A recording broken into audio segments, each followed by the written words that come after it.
بسم اللہ الرحمن الرحیم۔ صرف 5 منٹ کا مدرسہ قرآن و حدیث کی روشنی میں 258واں دن 18 رمضان المبارک۔ نمبر 1، اسلامی تاریخ۔ حضور صلی اللہ علیہ وسلم کے خلاف کفار کی سازش۔ قریش کو جب معلوم ہوا کہ محمد صلی اللہ علیہ وسلم بھی ہجرت کرنے والے ہیں تو ان کو بڑی فکر لاحق ہوئی کہ اگر محمد صلی اللہ علیہ وسلم بھی مدینہ چلے گئے تو اسلام جڑ پکڑ لے گا اور پھر وہ اپنے ساتھیوں کے ساتھ مل کر ہم سے بدلہ لے لیں گے اور ہمیں ہلاک کر دیں گے۔ اس بنا پر وہ لوگ قصی بن کلاب کے گھر میں جو دار الندوہ کے نام سے مشہور تھا سازش کے لیے جمع ہوئے۔ اس میں ہر قبیلے کے سردار موجود تھے۔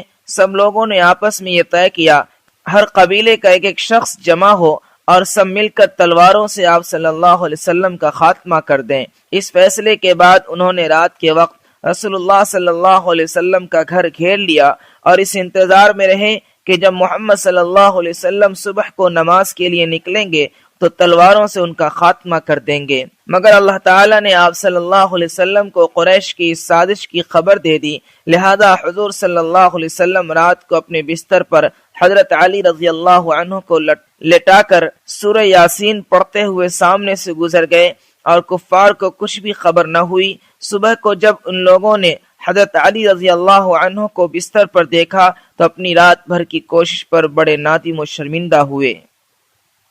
نمبر 2، حضور صلی اللہ علیہ وسلم کا معجزہ۔ وحشی جانور کا آپ صلی اللہ علیہ وسلم کی راحت کا خیال رکھنا۔ حضرت عائشہ رضی اللہ عنہ فرماتی ہیں کہ رسول اللہ صلی اللہ علیہ وسلم کے اہل و عیال کے ہاں ایک جنگلی جانور پالا ہوا تھا۔ اس کی یہ عادت تھی کہ جب رسول اللہ صلی اللہ علیہ وسلم گھر سے باہر تشریف لے جاتے تو وہ خوب کھیل کود کرتا اور ادھر ادھر گھومتا پھرتا تھا، مگر جو ہی اس کو یہ احساس ہوتا کہ آپ صلی اللہ علیہ وسلم گھر پر تشریف لا چکے ہیں تو جب تک آپ صلی اللہ علیہ وسلم گھر پر رہتے وہ اپنی بھوک پیاس کی ضرورت کا بھی اظہار نہ کرتا تاکہ رسول اللہ صلی اللہ علیہ وسلم کو تکلیف نہ ہو۔ نمبر 3، ایک فرض کے بارے میں جماعت چھوڑنے پر وعید۔ رسول اللہ صلی اللہ علیہ وسلم نے فرمایا مردوں کو جماعت چھوڑنے سے رک جانا چاہیے ورنہ میں ان کے گھروں میں آگ لگوا دوں گا۔ فائدہ، جماعت چھوڑنے والوں کے لیے حدیثوں میں بہت سخت وعیدیں بیان کی گئی ہیں، اس لیے تمام مسلمان مردوں پر جماعت کا اہتمام کرنا بہت ضروری ہے۔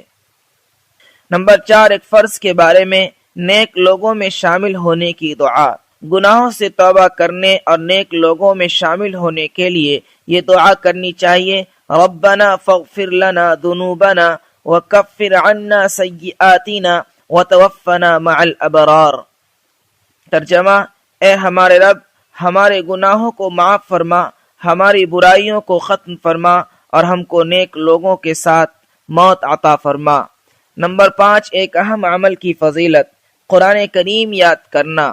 رسول اللہ صلی اللہ علیہ وسلم نے فرمایا جس نے قرآن پڑھا اور اس کو یاد کر لیا اور اس کے حلال کو حلال اور حرام کو حرام جانا تو اللہ تعالیٰ اول مرحلے میں اس کو جنت میں داخل فرمائے گا اور اس کی شفاعت اس کے خاندان کے 10 ایسے لوگوں کے بارے میں قبول فرمائے گا جن پر جہنم واجب ہو چکی ہوگی۔ نمبر 6، گناہ کے بارے میں فضول کاموں میں مال خرچ کرنا۔ قرآن میں اللہ تعالیٰ فرماتا ہے بعض لوگ وہ ہیں جو غفلت میں ڈالنے والی چیزوں کو خریدتے ہیں تاکہ بے سوچے سمجھے اللہ کے راستے سے لوگوں کو گمراہ کریں اور سیدھے راستے کا مذاق اڑائیں، ایسے لوگوں کے لیے بڑی رسوائی کا عذاب ہے۔ نمبر 7، دنیا کے بارے میں مال و اولاد اللہ کے قرب کا ذریعہ نہیں۔ قرآن میں اللہ تعالیٰ فرماتا ہے تمہارے مال اور تمہاری اولاد ایسی چیز نہیں جو تم کو ہمارا مقرب بنا دے، مگر ہاں جو ایمان لائے اور نیک عمل کرتا رہے تو ایسے لوگوں کو ان کے اعمال کا 2 گنا بدلہ ملے گا اور وہ جنت کے بالا خانوں میں آرام سے رہیں گے۔ نمبر 8، آخرت کے بارے میں جنت میں سونے چاندی کے باغ۔ رسول اللہ صلی اللہ علیہ وسلم نے فرمایا جنت میں 2 باغ چاندی کے ہیں، ان کے برتن اور سب سامان بھی چاندی کا ہے، اور 2 باغ سونے کے ہیں، ان کے برتن اور سب سامان بھی سونے کا ہے۔ جنت عدن کے رہنے والوں اور ان کے رب کے دیدار کے درمیان جلال کی چادر ہوگی ورنہ وہ ہر وقت اس کو دیکھتے رہتے۔ نمبر 9، طب نبوی سے علاج۔ کھڑے ہو کر پانی پینا مضر ہے۔ رسول اللہ صلی اللہ علیہ وسلم نے کھڑے ہو کر پانی پینے سے منع فرمایا ہے۔ فائدہ: کھڑے ہو کر پانی پینا معدہ کو نقصان پہنچاتا ہے، اس لیے اس سے بچنا ضروری ہے۔ نمبر 10، نبی صلی اللہ علیہ وسلم کی نصیحت۔ رسول اللہ صلی اللہ علیہ وسلم نے فرمایا، اپنے ایمان کو تازہ کرتے رہا کرو۔ عرض کیا گیا، اے اللہ کے رسول، ہم اپنے ایمان کو کس طرح تازہ کریں؟ رسول اللہ صلی اللہ علیہ وسلم نے فرمایا، لا الہ الا اللہ کو کثرت سے پڑھتے رہا کرو۔